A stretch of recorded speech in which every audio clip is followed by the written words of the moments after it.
Hello, this is Natasha from Earth Mother Star Child, and this is part 2 of the podcast on our journey back to wholeness. In the previous one, part 1, I introduced the issues regarding wholeness and how we are moving back to wholeness within the heart and unity consciousness. But what I want to discuss today is the idea that we have been fragmented and split. So I see this a lot with people in my clinic, and also within myself on my journey, is how we can have an experience that creates a split, a fragmentation of self. Sometimes this is a trauma where something can happen and we can split off through our inability to hold those parts of us together. Sometimes that split can be through trauma, like our emotions can become too much, it becomes like an overwhelm, and we just have to protect ourselves almost from the impact, the oversensitivity towards what has happened. Now, when I use the word oversensitivity, I am not using it in a judgment way. I'm using it as a way to explain how we can sometimes feel things to such an extent that we have to dumb it down a bit, because otherwise it would we'd pop a fuse. It's almost like it's too much, like the trauma, the experience is too much for our energy, so we cannot process it. So we have to dumb it down, and one way to do that is to split it off or bury it. And the experience can be just overwhelming. But what I would like to say here is that I do not believe that there is such a thing as oversensitivity. I believe that we are human beings in an incredibly sensitive body, and our awareness, our consciousness is very, very heightened.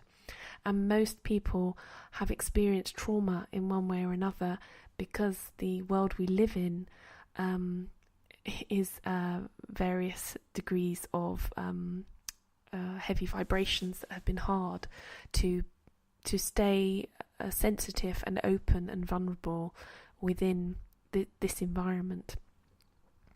So at this time on Earth, I feel we are working with trauma a lot. I'm seeing this move out of the body, out of the energy field. People are trying to heal the karmic timelines and heal any trauma within the body that has caused a split and been a block towards them and their wholeness. So when an event happens that causes a trauma, we can have a splitting occur, or a dumbing down, a disassociation. And that in itself means that we are missing a piece of the puzzle, or we are not missing, because it's always around us unless it's a really severe split where we actually lose it, and it needs to be recovered, which does happen. So this part of ourselves can often sit within the auric field, and it can sometimes cause problems.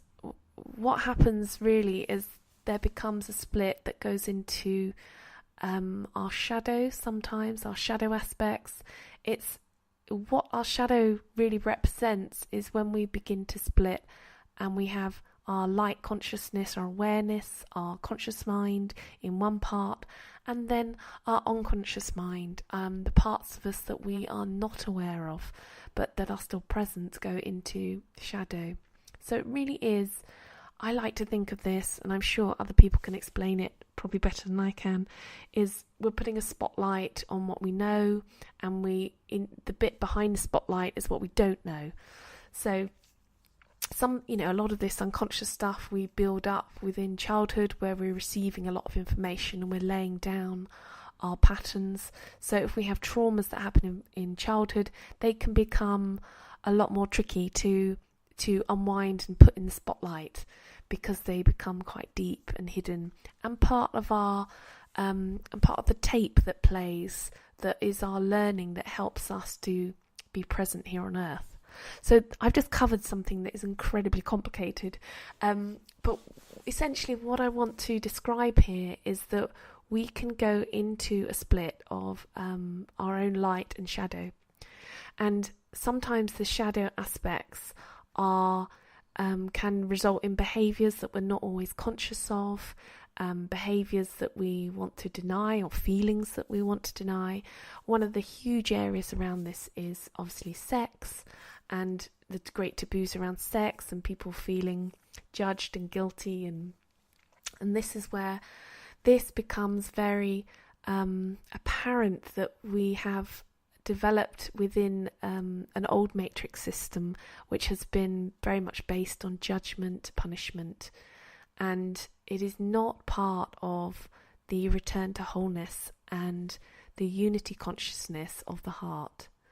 So when I'm working with clients and I'm looking at the heart space and the energy balance in the body, we are looking at integration and healing within unconditional love, because if we use unconditional love, which is the blueprint of wholeness that comes through our soul and the source, the God source, the goddess source, the wholeness of the divine, then we can often realign those patterns and help to reconnect on a very deep level the structures within ourselves where the splits have and fragmentations have occurred.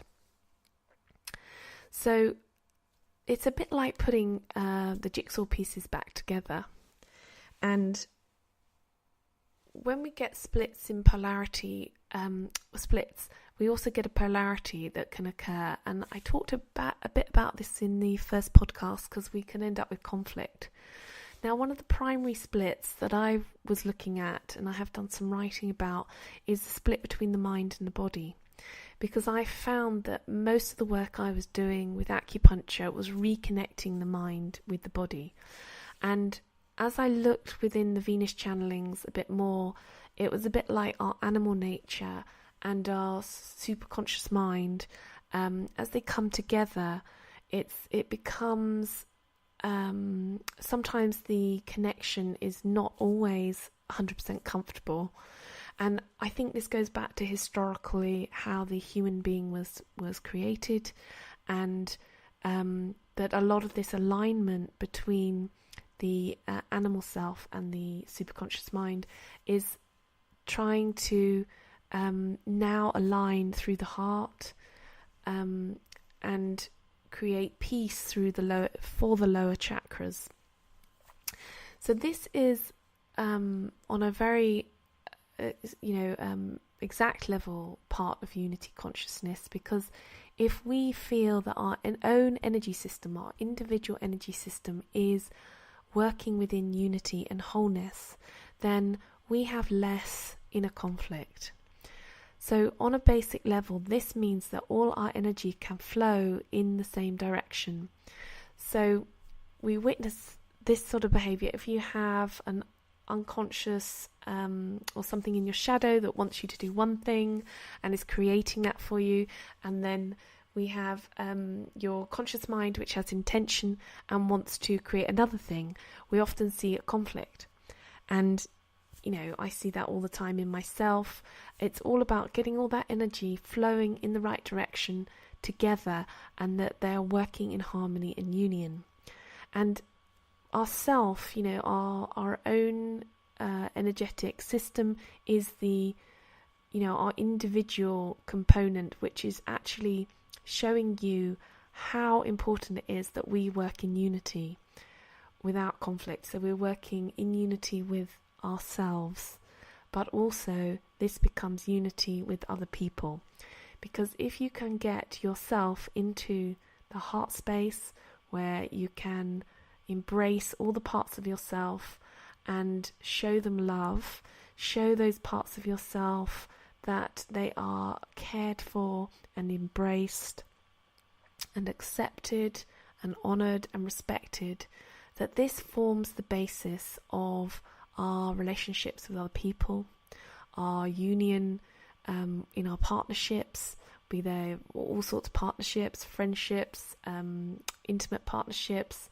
work colleagues, our children. This unity consciousness is so, so important, and it really begins within our own energy system, where the heart and the mind and the body, all the aspects are working together for a common goal, for the value system that is stored within the soul, within the heart. And this process becomes the journey back to feeling completely whole and the awareness of our own divinity that is held within ourselves. So when I use this in Chinese medicine, a lot of healing is about restoring balance, restoring union, and reconnecting back to the source within oneself. And that source is often the source of love that you receive from your soul light. So bringing your own soul energy through the heart and allowing it to go to all the parts of yourself for healing. It's not such a radical idea. When we look at our healing modalities like Reiki, Rahani, all different aspects, we are also seeing that within the wholeness of love and unconditional love energy, we can see that healing and openness and warmth, kindness is the natural state that we all desire.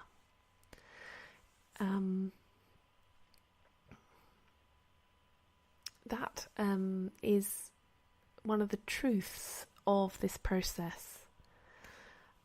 When we split that into a polarity, we move from unconditional love, and that splits into two, sadly, which becomes fear or lack of love and the presence of love. So the absence of love and the presence of love, which then becomes, for me, I see that in the picture of like the yin yang, it's like the light and the dark. Okay, so this is podcast number 2.